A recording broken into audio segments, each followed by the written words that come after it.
সবাইকে লোকনাথ জেমস্টোন থেকে শুভেচ্ছা ও অভিনন্দন জানাই। আজকে আপনাদেরকে চন্দ্রগ্রহের উপরত্ন স্টোন মুন স্টোনটি আপনাদেরকে দেখাবো। চন্দ্রগ্রহের জন্য অনেকেই মুক্ত ধারণ করে থাকেন, অনেকে মুক্তের পরিবর্তে এই মুন স্টোন ধারণ করতে দেখা গেছে।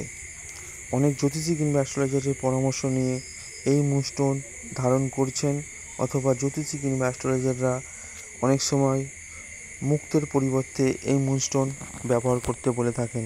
যদি আপনি এই মুনস্টোন ধারণ করতে চান তাহলে কোরিয়ার সার্ভিসের মাধ্যমে আমাদের কাছ থেকে এই মুনস্টোন পেয়ে যাবেন।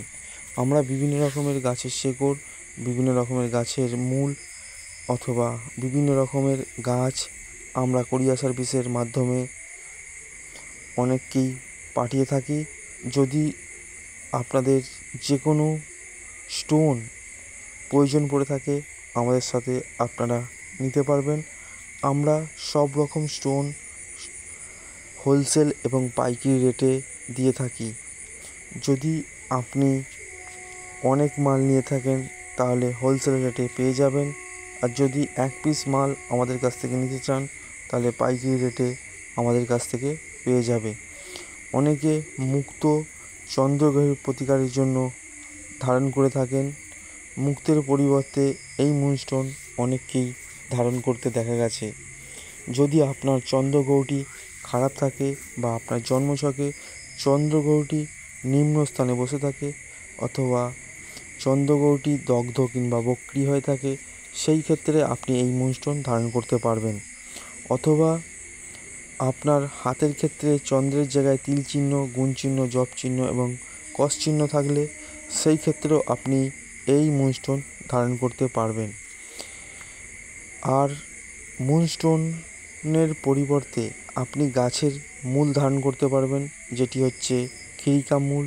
খিরিকা মূল চন্দ্রগ্রহের প্রতিকারের জন্য অনেকেই ধারণ করতে দেখা গেছে। যদি আপনার কাছে কোনো স্টোন কেনার সামর্থ্য না হয়ে থাকে, আপনি গাছের মূল দিয়ে ধারণ করেও ফলাফল পেতে পারেন। গাছের শেকড়েও 100% কাজ হয়ে থাকে। আপনি একবার, দুবার অথবা তিনবার পড়লে আপনি ফল পাবেন না। আপনি ফল পেতে গেলে 3 মাস কিংবা 4 মাস আপনাকে গাছের মূল আগে ধারণ করে দেখতে হবে আপনার কাজ হচ্ছে কি না, অথবা আপনি গাছের মূল পড়ে আপনার ফল পাচ্ছেন কি না। সেই হিসেবে আপনি যে কোনো স্টোন, যে কোনো মূল ধারণ করতে পারবেন বা যে কোনো স্টোন আমাদের কাছ থেকে নিতে পারবেন। এই ছিল আজকের ভিডিওটিকে শেষ পর্যন্ত দেখার জন্য অসংখ্য ধন্যবাদ।